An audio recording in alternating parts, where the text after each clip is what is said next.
What is up, Earth's mightiest subscribers? It's Blerd without fear. Welcome back to the channel. Alright, today's video, we're going to be talking about Sabretooth, number 3 by Victor LaValle and Leonard Kirk. And in this video, we're going to get a little bit more insight into why the character Meltzer is down in the pit. We're also going to learn more about Sabretooth's plan to get everyone out of the aforementioned pit, and we're also going to discuss how the Morlocks could potentially change Krakoa forever. We're going to talk about all this and more right now, but first, let's hit that intro. You can't see me, you Stevie, wondering how I reach more evolutions than Evie and make it look easy. Okay, so when we pick this book up, we start off with the character Meltzer, a character we haven't really spent a whole heap of a lot of time around in the Marvel Comics universe. However, what we do know about Meltzer is that his powers allow him to virtually melt pretty much anything he comes into contact with. And that, as far as we could tell from the previous issue, he was put in the pit because he had defiled, or, once again, not respected this sacred land. The idea that he was using his powers, practicing them on Krakoa, not necessarily meaning to harm the island, but he was trying to see how far his powers could go, and since he was in a place where he couldn't potentially hurt anyone, at least, not anyone that couldn't be brought back, he was trying to use his powers in what he felt was the safest place humanly possible. I do find it interesting that, all of this aside, the one thing that probably is yet to really come up is, why didn't he think to use, the Danger Island, which, if I'm not mistaken, is supposed to be the part of the island that's reminiscent of the Danger Room from, pre-House of X. But in this case, Meltzer was punished, and it almost seemed kind of like too harsh of a punishment, considering that this was, his first offense. However, that wasn't exactly the case. We learned in this issue that he actually did it not once, but twice. The first time, he actually got off with a warning. Xavier just pulled him aside and said, "This was the consequences of your actions. This is what could potentially happen if you do it again, and we can't have you doing this." The idea that Krakoa was being harmed and had to drain his life force to knock him out just to keep Meltzer from continuing melting whole parts of a living island. An island that does feel pain, mind you. And not only did it have to knock Meltzer out, it also had to knock out all the other mutants that were in the area on the off chance that they could potentially have been harmed. That said, Meltzer has the best of intentions, but Xavier knows exactly what he's up to. And this is something that's actually going to pay dividends down the road. This interaction isn't just for flavor regarding Meltzer, but this is actually something that's going to come up later in regards to Meltzer and Sabretooth. But Meltzer has a very high opinion of Charles Xavier. This is something that is unique among the individuals that are in the pit right now. Meltzer is really the only one down there right now, maybe with the exception of Aya, and I think even that's debatable up to a point. I think Meltzer's really the only one who actually cares about Charles. He's the only one who believes in the dream and what Charles is trying to accomplish, and doesn't think of him as a jerk in ways that only Kate Pryde could express. But Xavier knows exactly what it is Meltzer's thinking. He wants to know more about what's going on with the Quiet Council. But Xavier tries to explain to him that you don't have a place in the Quiet Council, and it's not every mutant's place to be a part of the Quiet Council. This is something that comes up on more than a few occasions across this book, as well as other issues across the entire Krakoan line right now. The idea that, yeah, all mutants are equal on the island, but some are more equal than others. This is something that Mole brings up later on in this issue as well. It's said right here by Meltzer himself. The act that got him put in the hole was not his first offense. And Xavier told him he wouldn't warn him a second time, so obviously the second time he did it, he got thrown in the pit. Jumping back over to what's going on with Sabretooth's plan, there are some really interesting aspects of Sabretooth's plan that I think a lot of people probably won't catch at first. You see, he's telling the group that he has a plan, and for this plan to work, he's explaining to them how his ability to astrally project himself has worked for him thus far, explaining how in the first issue he was able to materialize himself to various people on the island, saying that the island itself would literally create a psionic vision of him in the form of, well, whatever was nearby. In his case, leaves and grass. But in the case of the other mutants, it could be anywhere from sand, stone, microplastics, or whatever else is around. But what Victor is telling the rest of them is that he wants them to all psionically reach out and try and contact some of his old pals, namely characters who used to work with him in the OG Marauders. He's trying to round up Scrambler, Vertigo, and Prism. He's not actually trying to do this. He has no interest in any of these characters, and he already knows that they'll say no if asked. But what he's doing is he's sending them out on a mission because he knows they're not gonna go do what he says. Once again, we are getting back to the cerebral assassin Sabretooth, just as I have always loved it. I love it when Sabretooth is the most cunning and most wily guy in the room. He's the one who you have to watch out for. He knows each and every one of them is going to do the exact opposite of what he says, and that's exactly what they all go do. Aya and Necra, they go on their own way, and while they don't necessarily reveal what their plan is, they don't go to any of the people that Sabretooth has asked them to go see. They decide to go see Bling to get her help with busting out of the pit, and Bling is in full stop. She doesn't even really stop to ask exactly why they were in the pit. She doesn't care. She wants to help her friends. And also, I think this is really cool too, because while I have always criticized the name of the character Bling, I actually really like the character, and it's nice to see that they're actually doing something with her, considering that, you know, she very likely didn't win the X vote for this year. I think we all can pretty much guess who won that one, and it's a certain redheaded white woman that's very likely gonna wind up replacing one of the few diverse characters on the current X-Men roster that we do have. Madison Jeffries didn't find the person who he was supposed to be looking for. His was a bit more by accident. He was actually trying to find one of the 3 OG Marauders that Victor wanted him to go after. However, he ultimately ended up finding Skin from Generation X. And while the two of them don't really have that much in common, in this current moment they do, because Madison Jeffries, when he manifests, he's not in his actual body, though for whatever reason he feels as though this is who he truly is, and it very likely has to do with his mutant powers, but that's a whole other story altogether. The point of the matter is that he and Skin actually do form some kind of a bond, and Skin is willing to help him as well, though maybe not in the way that Victor intended. And of course, there's Third Eye, and Third Eye just goes back to see the person he originally saw before. He doesn't go after either of the original recipe Marauders. What he does is he goes back to Mole. And this is where we learn not exactly how much time passes in the pit versus up on the surface, but we know that the time between this issue and the previous issue is significant, enough that Mole thought he'd never see Third Eye again. Mole doesn't necessarily say how long it's been, he just says it's been a while, whereas Third Eye thinks that he just spoke to Mole yesterday.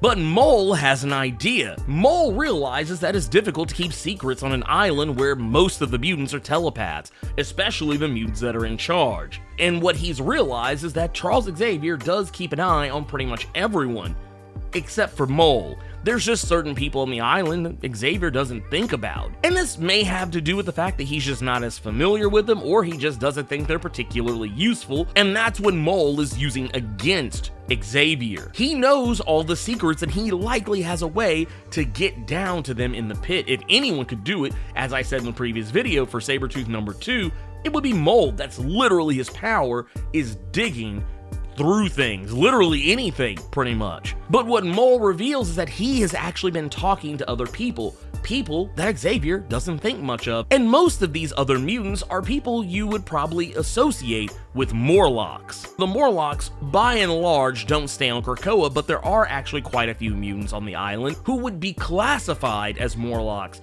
but aren't necessarily the original recipe Morlocks. For those that are unfamiliar, Morlocks are basically mutants whose powers manifest in such a way that it makes them look unusual. They don't blend in with the rest of humanity the way that other mutants tend to do. We think of characters like Cyclops, Jean Grey, Wolverine, Storm, Bishop. All of these characters look pretty normal by human standards. But if you look at characters like Beast, or even Angel when he's in his Archangel form, or characters like Marrow, those are characters who are considered Morlocks because they look different and they stick out. And Mole is using that against Xavier because Xavier's not keeping up with those, quotey fingers, deformed mutants. And right now, this is actually working off and paying dividends because at this precise moment, Skin, Bling and Mole are out there spreading the word. Mole is reaching out to all of the other Morlocks like himself. Bling is reaching out to other mutants like herself who lack a normal human form, like characters like Shark Girl and Marrow. And Skin is hitting up the Green Lagoon and also talking to other mutants who have some kind of a deformity due to their X gene. And what is likely happening here is probably going to be, I don't want to necessarily call it a revolution, but I think if they handle this the right way, if this is tackled from the right perspective, you could easily make a case for all of these mutants coming together and demanding true equality. Because, as it was said earlier, all mutants on Krakoa are equal, but some are more equal than others. Who do you think those that are not as equal as others would probably be? This is yet another in a long line of things that Krakoa has to contend with. Everybody is safe, everybody is together, everybody is working together, everybody is equal, but there's still those divides between them that the human world, or even the real world, still have. Now, one of the characters I didn't bring up is because we kind of spent a fair chunk talking about him earlier, is Meltzer. Meltzer is sent out as well, only not to the place that he was expecting. Meltzer doesn't go find anyone from the original Recipe Marauders because he wasn't given a choice. He ends up in the Quiet Council. Now, you're probably wondering, wait a minute. Victor could just easily get into the Quiet Council this way. Why hasn't he done it before? The truth of the matter is, he didn't. He has manipulated Meltzer's mind into believing he's actually in the Quiet Council. What's actually happening here is that Victor has taken on the guise of Professor Xavier, and Meltzer knows enough about Xavier to realize that there's just certain things Xavier would know. Like the fact when Meltzer asked Xavier to reach out to his parents to help him find them, and Xavier just going, oh yeah, sure, I'll totally do that. Xavier would have already known Meltzer's parents have been dead for roughly 20 years. Meltzer even reveals that he still believes in what Charles is trying to do, that he will fight back against Victor Creed, that he's not afraid of him, which he probably should be because Victor is a whole madman. And regardless of his bravery, he's going to be held within the Feral Council, which is the council of the different aspects of Sabretooth that we were introduced to in Sabretooth #1. This is technically where we get the revelation that Victor knew none of them would do any of what he had asked them to do, that they would go their own way, which is what he ultimately wanted them to do. He knew that they would go reach out to all of the other mutants like themselves, people who would actually do exactly what it is that he would need. There's even a part where the captain, which is, the Creed that we usually see speaking, at least the most, even talks about how the CIA used to use creatives like Louis Armstrong, Jackson Pollock, James Baldwin, so on and so forth, to create this air of superiority in the United States of America to the outside world, to make people think that, oh, really talented people come from this country, maybe they're just better than us. It's a really slick subconscious Jedi mind trick sort of thing that the United States and other countries themselves have also tried to do throughout the years. None of these people actually knew that they were working for the CIA. It was just a thing that they did. It was what they called softliners, and that's what Creed is treating this team like. He's treating them as softliners, using them in a way where they don't know they're really working for Creed. I mean, yeah, they're putting off the illusion that they are, but they don't realize that even in their defiance, they're still doing the bidding of Victor Creed, because he knows that they would actually be able to garner sympathy and actually affect real change. Now, exactly what it is that Creed is trying to do, I don't think he's trying to prove the superiority of anybody down in the pit, but what I do think he's trying to do is to shake up the power balance of Krakoa and make people start questioning what Xavier and Magneto, and well, not really Magneto anymore, but Xavier and the Quiet Council are up to. And ultimately, this may or may not get him freed, but it'll definitely shake things up. As Victor said, he had a promise to keep. He will make Xavier's line extinct, and he plans to keep it, even saying that you can take down a nation without firing a single gun, and I think that's what he's aiming to do. He wants to disrupt Krakoa as it is. And I think he very likely could do it. This could actually wind up being the best thing that could ever happen to Krakoa, because at this moment, his plan is giving a voice to the voiceless, giving those who have been ignored by Krakoa a chance to speak truth to power. This is a huge deal, and I hope they actually go somewhere with this. This would actually be really good storytelling if they just go ahead and follow this through and let the people finally have some kind of a say in this world where only the pretty mutants get to decide the future. But the last thing I kind of wanted to address was the issue of Meltzer being trapped within the Feral Council. The trick of the matter is that Third Eye has figured out something that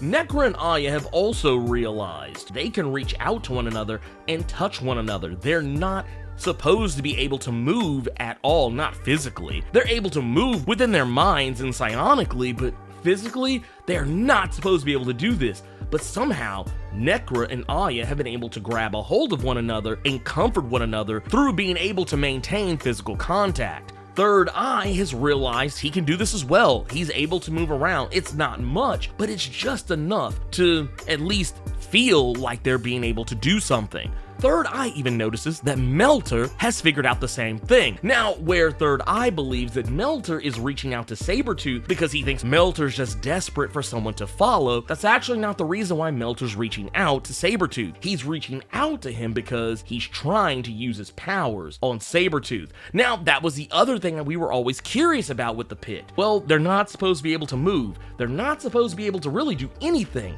Now, we've already realized that they can use their powers down there in the pit, at least in their minds. And while it was questionable whether or not they could use those same powers, while in the pit, we did learn that Third Eye was able to astrally project himself, which is a part of his powers. So if he could do that, it stands to reason that Meltzer could do something similar. And that's exactly what he's done. He's reached out to Sabretooth and has started melting him down in the pit. This issue was really good. I know we only have, I think, 2 more issues left of this Sabretooth miniseries, at least as far as I can tell. And it's given me all the things that I've wanted from a Sabretooth series in a House of X era. This is probably right now, especially with Hellions, snapped out of existence. This is probably quickly becoming one of my favorite books in this whole current House of X line, whatever it is as we know it. I like the things that Victor Laval and Leonard Kirk are sneaking into this series, bringing up the soft liners that I mentioned earlier, Jackson Pollock and Louis Armstrong and Mark Rothko, so on and so forth.